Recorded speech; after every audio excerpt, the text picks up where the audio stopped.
Hey loves, welcome back to my channel. If you are new here, my name is Faith, and today guys I'll be checking out Piers Morgan as he says it's time to stop this race nonsense. And you guys, I'm super excited for this. If you're yet to subscribe to this channel, please consider subscribing, give this video a massive thumbs up, comment, share, and all that good stuff. And without much ado, let's see what this video is all about. Joining us right now to discuss this, and it's not just an American problem, is Piers Morgan, host of Piers Morgan Uncensored on Fox Nation. Piers, we were talking about this a little in the break and on the 5. This is getting worse, and it's not just an American problem. Did we start it? I would say yes, but I would also say that in Britain we've got the same problem of the woke left trying to dominate an agenda, which means that their rights for a tiny minority of people are now supplanting the rights of the vast majority. And I want to ask, when I hear that poor mother there talking in the way that she did, I want to ask, where are the rights of girls and women in all this debate? Why are women being erased? Why is the word woman now an offensive term? When did we allow biological males to dominate women's sport and wreck it irrevocably, potentially? When did we allow young girls to be in some kind of locker room and have biological males walking in and derobing in front of them? When did we let this happen? And how can this be happening just after the Me Too Time's Up campaign, which went on for years and was supposed to be all about protecting women? Who is now protecting women? And I address this as much to other women as I do to you or to men.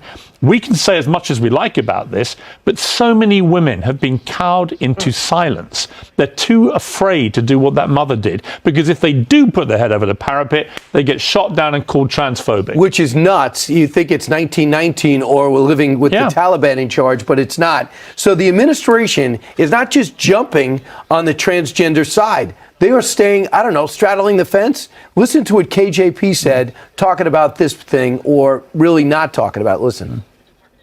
The Department of Education proposed a rule, as you know, that gives schools the flexibility to establish their own athletics policies. And so while establishing guardrails, right, to prevent discrimination against transgender kids. And that is something that is incredibly important, that the president wants to make sure that we also do that as well. They can't figure it out. They want the school districts to figure it out. Well, they don't know what's good. Well, she also went on to say that the issue of trans athletes in women's sport is very complicated and there's no easy solution. No, it's not complicated, and there's a very easy solution. You ban them.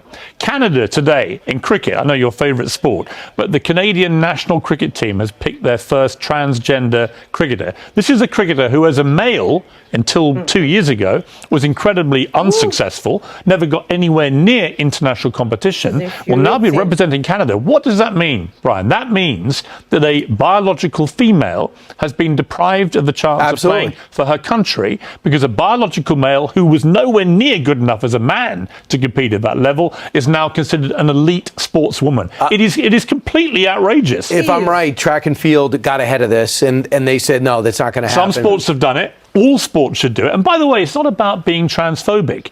I want trans people to have the rights to fairness and equality that we all enjoy. That doesn't mean that in their campaign to get those rights, they damage and diminish and destroy women's rights. And so I say, look, in sport, very simple. You have another category for trans athletes, completely new category, or they compete against their biological sex, as many of them used to, less successfully. Why this is so easy to solve. I wonder why we're not. In the UK, they say this, we want to take it. NHS doctors are told not to ask trans patients their names because it's rude, intrusive, and insensitive, according to officials. So you cannot ask them their gender? You cannot ask them their name? Oh, it's ridiculous. I mean, look, a little thing, but when I fly on British Airways, obviously always British Airways, but when I fly on British Airways, there used to always be a soothing, monotone British accent that would say, ladies and gentlemen, welcome to your British Airways flight.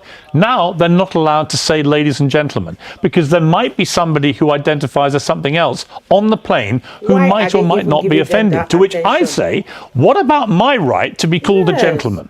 What about a woman's right to be called a lady? When did those rights get completely destroyed at the altar of trans activism?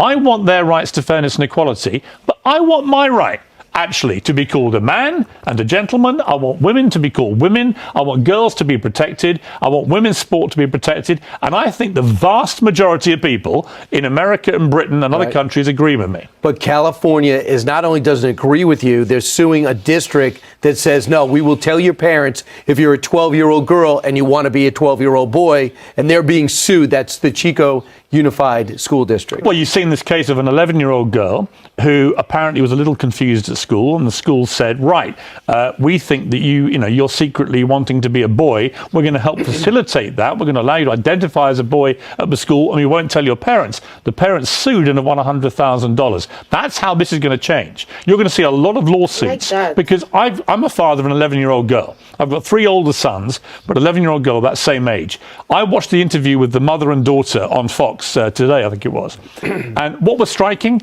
this girl who had been confused is now not confused at all. She's a girl. That was Fox and Friends. Right. Yeah. So that was your interview, I think. And I remember thinking, right, so that's my point. They are not emotionally or psychologically or physically equipped to make a decision about what they want to be. The parents should be involved in that decision, and the schools hiding it from parents, in my view, is a form of state-sponsored child abuse. What if your school had that policy where your daughter goes to school about not informing the parents? What would you do? I'd go completely nuts.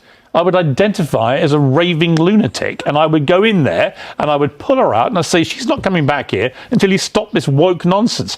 And most parents would feel that way.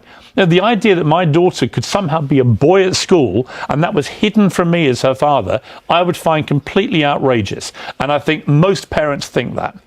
You know what I also would think? Most teachers agree with you. Yes. And they are subjected to the teachers' unions that said, you step out of line, you lose your tenure, you lose your position, and they don't get paid enough anyway. Too much corporate American, and I include unions and all of that as well. Too much corporate America, corporate Britain and corporate Canada and other countries. They're getting bullied into taking positions on this stuff, which tailor to a tiny minority of activists. And they are forgetting about the vast majority of people who actually lead common sense lives and who want basic principles about the society they live in to be upheld. One New Jersey teacher came out and said they were told by the school district to hide the fact that a child told them about they wanted to transition. So what do you do if you're the teacher? You speak up and do the right thing, you lose your job the next day. And the thing is, it's easy to say do the right thing, but when you got kids at home and you got to make a living, it's tough. We've had a clinic in London called the Tavistock Clinic, very infamous clinic, where they were performing these surgeries on young kids who wanted to transition. What would have happened with that 11-year-old girl? Right, who thought she was a little bit confused, who was probably a bit of a tomboy. Remember tomboys? Remember how prevalent that was? A lot of girls would go through a phase of being tomboys. The idea that they would then be seized by society, put into a clinic and mutilated before they had a chance to really even go through puberty and work out for themselves what are they actually going to be in life is, to me, inhumane. I don't know how well you studied my biography before you come on. I've read it 15 times. Right. So I want to be you. Right. You are the Mick Jagger of television presenters. You are the Duracell bunny. You're the man who never sleeps, the man who always works. You are a template for all of us. Okay. And you should just identify as a Duracell bunny. Well, if I could finish my thought, I totally got it. In 5th grade, I declared I would not be interested in a girl that wasn't good in sports, like Tatum O'Neal in Bad News Bears. I don't know if you carried that. Yeah. Right. Tatum O'Neal would have been forced to be a guy. Of course. All right. Thank you. Of course. I enjoyed your first appearance on Laura Ingraham's show. You know what? She wasn't what I expected, but she's now apparently, Laura is now identifying as Brian Kilmeade. Just for today. Which, if you think you haven't heard a horrifying transition enough, this is as bad as it gets, people. Evidently, it's okay to come on the show without a tie on, too. Well, you know what? I took my lead from you because you normally go al fresco when you're doing these kind of shows. Right. And then you come up all tied up, and now I feel a little bit naked. Right. You're not naked. Just so you know. Piers, thanks so much for coming in. Hey, great to see you. All right, great to see you, and I'll see you hopefully next week. I keep fighting the fight on this stuff because this has to be won. Serious This stuff. is a culture war which is damaging the integrity of women's rights in sport, in privacy, in safety, all these things. It has to be won. Women and girls have to be protected. That's true. You done? I could carry on for another hour. I don't know. Another segment, maybe? Coming up. Hey, Sean Hannity here. Hey, click here to subscribe to Fox News YouTube page. You guys, let me know what your thoughts are on this interview. I really agree with everything Piers Morgan said, because he has been hammering this thing on, and I hope a lot of people get to see this video. This gender ideology should not be pushed down to children, because it's going to destroy their lives at the end of the day. Like, a child of 11 years old does not even have the mental capacity to make a life-changing decisions. I mean, if there's anything like that, the parents should be consulted and all that good stuff. Let me know what your thoughts are. I really had fun reacting to Piers Morgan. I always love to listen to him speak, because he's so unbiased and he always hits the nail on the head. If you guys totally enjoyed watching, give this video a massive thumbs up, comment, share, and all that good stuff. And this is me officially signing out. I'll see you guys in the next one. Bye, guys.